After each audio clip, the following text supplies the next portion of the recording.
Hello friends, आज हम new chapter start करने वाले हैं, cash budget in management accounting.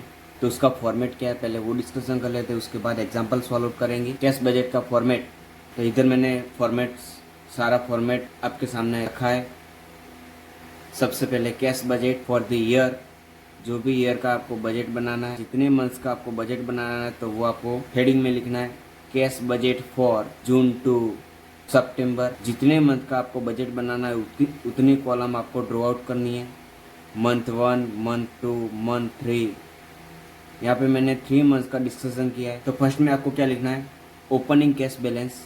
तो ओपनिंग कैश बैलेंस एग्जाम्पल में दी है कि फर्स्ट मंथ में ओपनिंग बैलेंस इतनी है, तो वो आपको फर्स्ट मंथ में ही लिखनी है। सेकंड मंथ और थर्ड मंथ में आपको ओपनिंग कैश बैलेंस नहीं लिखना। ओपनिंग कैश बैलेंस है उसमें आपको ऐड करना है। तो ऐड क्या करेंगे, जो आपको इनकम रिसीव्ड होने वाली है, कैश रिसीव्ड होने वाली है, वो सारे कैश आपको यहाँ पे टोटल में ऐड करनी है। तो जितने इनकम आप रिसीव करने वाले हैं वो सारे इनकम आपको ओपनिंग बैलेंस में आपको ऐड करनी है। तो सारे इनकम में कौन सी इनकम आएगी, तो फर्स्ट में सेल्स। तो सेल्स में 2 टाइप्स का सेल्स है, फर्स्ट कैश सेल्स है और सेकंड क्रेडिट सेल्स। तो क्रेडिट सेल्स इट मीन्स आपने पिछले मंथ में पास्ट टाइम में जो भी सेल्स किया है उसकी इनकम नेक्स्ट मंथ में और फ्यूचर में आपको रिसीव्ड होने वाली है, तो वो क्रेडिट सेल्स की इनकम हो। Next, sale of any investment, अगर कोई इन्वेस्टमेंट आपने सेल आउट किया है तो उसकी इनकम आपको ओपनिंग कैश बैलेंस में प्लस करनी है। नेक्स्ट, कोई बैंक का इंटरेस्ट है, लोन का इंटरेस्ट है, इन्वेस्टमेंट का इंटरेस्ट है, तो वो इंटरेस्ट रिसीव्ड होने वाले, तो वो सारा इंटरेस्ट आपको प्लस करना है। नेक्स्ट, तो उसमें कौन सा इंटरेस्ट आएगा, बैंक इंटरेस्ट आएगा, इंटरेस्ट एंड डिविडेंड आएगा, सारा इंटरेस्ट आपको यहाँ पे प्लस करना है। नेक्स्ट, कमीशन, अगर कोई कमीशन रिसीव होने वाला है, क्रेडिट बैलेंस है, तो वो आपको ओपनिंग बैलेंस में आपको ऐड करना है। और लास्ट में अदर इनकम, उसके अलावा कोई इनकम है तो वो अदर इनकम में आपको प्लस करनी। इन शॉर्ट, जो भी इनकम हो रही है तो वो आपको ऐड करनी, ओपनिंग बैलेंस में आपको ऐड करनी। तो यहाँ पे जो टोटल आएगा ओपनिंग कैश बैलेंस प्लस जो भी इनकम आपको मिली है उसका टोटल, तो वो क्या हो जाएगी, टोटल इनकम, आंसर ए। तो इधर आपको फर्स्ट मंथ में जिस मंथ की इनकम है तो उस मंथ में आपको लिखना है। सपोज कैश सेल्स इस मंथ का फर्स्ट मंथ का है तो फर्स्ट मंथ में ही लिखना है। Suppose interest received second month में रिसीव होने वाला तो सेकंड मंथ में ही आपको लिखना। और कमीशन लास्ट मंथ में रिसीव होने वाला तो लास्ट मंथ में ही लिखना है, फर्स्ट और सेकंड मंथ में आपको डैश। तो इधर आपको फर्स्ट मंथ का टोटल करना है, तो वो आपको आएगा टोटल। उसमें से आपको एक्सपेंस, जो भी कैश आपके बिजनेस में से आउट गोइंग हो रही है, तो वो आपको क्या करना है, लेस करना है। जो भी टोटल आएगा उसमें से हम लेस। तो सबसे पहले उसमें क्या है, परचेज। जैसे हमने इनकम प्लस की है ऐसे हमारा पेमेंट जो होगा वो आपको लेस करना। तो पेमेंट में कौन सा आएगा, सबसे पहले कैश परचेस आएगा, क्रेडिट परचेस आएगा, purchase of investment, any investment purchase किया तो वो आ जाएगा, इंटरेस्ट पेमेंट किया तो वो आ जाएगा, बैंक इंटरेस्ट है, क्रेडिटर्स इंटरेस्ट है, इंटरेस्ट एंड डिविडेंड है, कमीशन, अगर कोई कमीशन आपने पेमेंट किया तो वो भी आ जाएगा। उसके अलावा कोई अदर एक्सपेंसेस अगर आपने पेमेंट किया तो वो भी आपका एक्सपेंस हो जाएगा, तो वो आपको लेस में लिख। सारा जो लेस एक्सपेंस पेमेंट आपने किया है तो उसका टोटल लिखना, तो वो टोटल एक्सपेंस हो जाएगा बी। फर्स्ट में जो ओपनिंग बैलेंस लिखी, ऐड लिखा है, जो भी इनकम हुई है तो वो आंसर आ जाएगा, टोटल इनकम दोनों का टोटल करना है। उसमें से जो बी का आंसर आया वो आपको लेस करना है।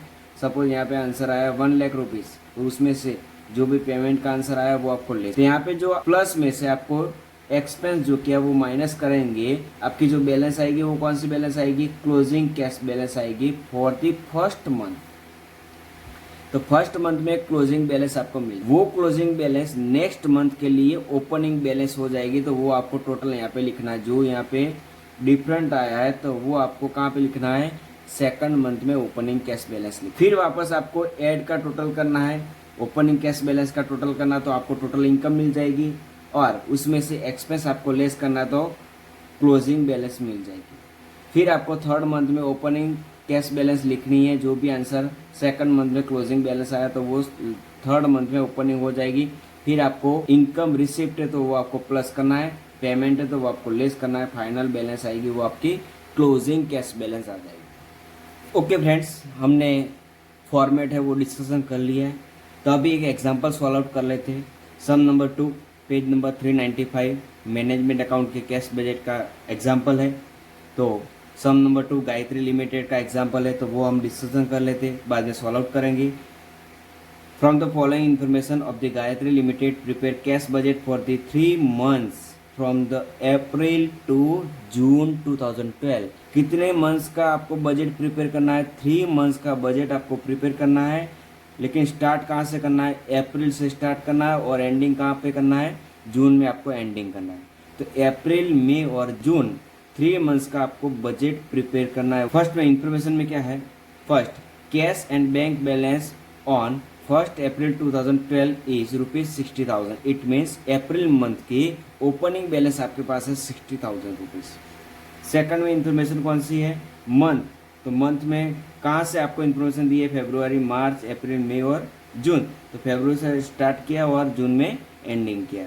टोटल सेल्स आपको दिया है, परचेस दिया है, वेजेस दिया है, ओवरहेड एक्सपेंस दिया है। तो टोटल 4 इन्फॉर्मेशन आपको दी है, लेकिन आपको पेमेंट कब करना है और आपको इनकम कब मिलेगी वो आपको एडजस्टमेंट में कुछ दिया है। Information number 3, assume 40% of total sales are cash sales. तो जो भी सेल्स आपका है उसमें से 40% सेल्स कैसा है? Cash sales. तो रिमेनिंग 60% क्या होगा? क्रेडिट सेल्स होगा। Fourth number, 50% of credit sales are realise in the month following sales and remaining 50% in the next month following. उसका मीनिंग क्या है कि जो भी आपका 60% क्रेडिट सेल्स है उसमें से 50% क्रेडिट सेल्स की अमाउंट आपको नेक्स्ट मंथ में रियलाइज होगी। इट मीन्स नेक्स्ट मंथ में आपको पेमेंट मिलेगा और रिमेनिंग जो बैलेंस है वो remaining 50% balancing payment received in the next month following. It means third month में। ये 50% सेकंड मंथ में मिलेगा जो सेल्स किया उसके सेकंड मंथ में, और रिमेनिंग 50% आपको अगेन नेक्स्ट मंथ में, इट मीन्स थर्ड मंथ में आपको मिलेगा। Fifth number, period of credit allowed by supplier is 1 month. It means suppose आपने अप्रैल में परचेस किया तो उसका पेमेंट कब करना है? मई में पेमेंट करना है। Six number, overhead expense include ₹22,500 per month for a depreciation on fix assets. Friends, यहाँ पे आपको एक बात याद रखनी है, डेप्रिसिएशन है वो नॉन कैश एक्सपेंस है, उसका कोई पेमेंट होने वाला नहीं है, तो वो आपको डेप्रिसिएशन अमाउंट आपको लेस करनी है। लेकिन वो इंक्लूड कहाँ पे किया है? ओवरहेड एक्सपेंस में आपने इंक्लूड किया है, तो ओवरहेड एक्सपेंस में से आपको डेप्रिसिएशन अमाउंट आपको लेस करनी है। बाद में जो भी अमाउंट आएगी वो आपको पेमेंट करना है। 7 number, the time leg in payment of overhead expense is 1/2 month and time leg in the payment of wages is 1 month. Time period कितना है? 1/2 month. It means 15 days. 15 days का पेमेंट आपको current month में करना है और 15 days का payment आपको नेक्स्ट मंथ में करना है। और next, payment of wages is 1 month. तो वो वेजेस का टाइम पीरियड कितना है? 1 मंथ। अप्रैल का वेजेस का पीरियड आपको पेमेंट कब करना है? मई में करना। और last, in June 2012 debenture interest of ₹37,500 is to be paid. आपने डिबेंचर इंटरेस्ट पेमेंट किया है, लेकिन मंथ कौन सा है? जून मंथ में आपने पेमेंट किया, तो जून मंथ में आपको वो अमाउंट लिखनी। तो फर्स्ट हम कैलकुलेशन करते हैं, कैलकुलेशन ऑफ सेल्स। तो calculation of sales, note number 1, calculation of sales. तो सेल्स का कैलकुलेशन में एडजस्टमेंट नंबर 3 और एडजस्टमेंट नंबर 4। तो एडजस्टमेंट नंबर 3 में क्या है? Assume 40% of total sales are cash sales. तो जो भी आपका टोटल सेल्स है उसमें से 40% कैश सेल्स है और 60% क्रेडिट सेल्स है। तो 60% क्रेडिट सेल्स, तो अमाउंट कितनी आएगी? 3,60,000। यहाँ पे मैंने 40% का कैलकुलेशन नहीं किया है क्योंकि वो ज़रूरत नहीं है। वो सेल्स कौन सा है?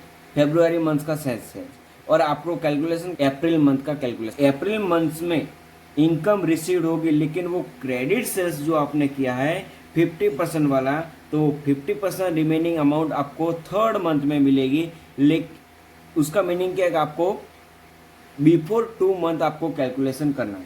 तो before 2 month means April to before 2 month means फरवरी। तो फरवरी टू ऑनवर्ड्स आपको कैलकुलेशन करना है। तो फरवरी में टोटल सेल्स आपका कितना है? 6 लाख रुपये टोटल सेल्स है। तो 6 लाख में से 60% आपका क्रेडिट सेल्स है, तो 6 लाख मल्टीपल बाय 60% आंसर कितना आएगा 3,60,000।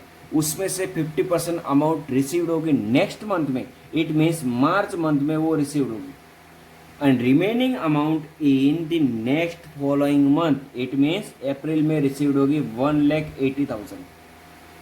ओके, सेकंड मंथ का कैलकुलेशन आपको करना है। तो सेकंड मंथ में सेल्स कितना है, मार्च मंथ में टोटल सेल्स कितना है 4,50,000, तो मार्च मंथ में टोटल सेल्स इज 4,50,000। उसमें से 40% कैश सेल्स है, उसमें से क्या है 40% कैश सेल्स है, रिमेनिंग 60% इज क्रेडिट सेल्स। तो आंसर कितना आएगा 2,70,000। उसमें से 50% realise in the month following sales, it means next month में रिसीव करेंगे तो 1,35,000, और remaining 50% amount received in the next following month, it means May month 1,35,000। तो टोटल अमाउंट रिसीव्ड कितनी हुई क्रेडिट सेल्स की अप्रैल मंथ में, तो अप्रैल मंथ में मार्च की हुई 1,35,000, और फेब्रुआरी मंथ की अमाउंट आई वो कितनी आई 1,80,000। दोनों का टोटल करेंगे तो आंसर कितना आएगा credit sales February month plus March month, answer कितना आएगा 3,15,000 आंसर आएगा। नाउ अप्रैल मंथ का कैलकुलेशन, तो अप्रैल मंथ में टोटल सेल्स आपके पास है, तो अप्रैल मंथ में टोटल सेल्स 6,50,000, 6,50,000 का हम कैलकुलेशन करते हैं, तो 6,50,000 में से 40% कैश सेल्स है, amount 2,60,000, remaining 60% is credit sales, amount of rupees 3,90,000। तो उसमें से 50% रिसीव्ड होंगे नेक्स्ट मंथ में, और रिमेनिंग 50% रिसीव्ड होंगे again next month means June month. तो ये आपकी अमाउंट रिसीव्ड होगी। तो अप्रैल का जो सेल्स हुआ है वो कैश सेल्स कितना आया 2,60,000, तो कैश सेल्स में आपको लिखना है 2,60,000। ये अप्रैल मंथ का सेल्स कंप्लीट हो गया, cash sales and credit sales.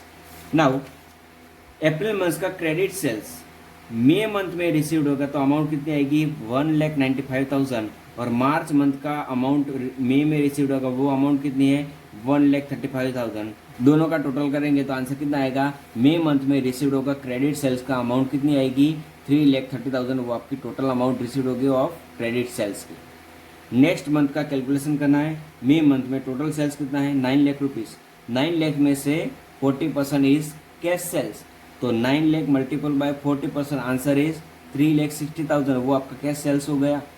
Remaining amount जो भी आएगी तो वो आपको कैलकुलेशन करना है।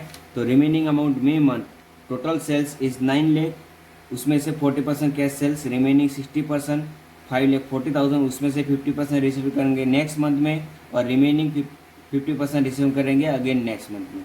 तो आपका मंथ कौन सा है मई मंथ। मई मंथ के बाद पेमेंट रिसीव होगा, वो फर्स्ट 50% जो अमाउंट अनपेड है वो आपको मिलेगी, तो वो अमाउंट कितनी है 2,70,000।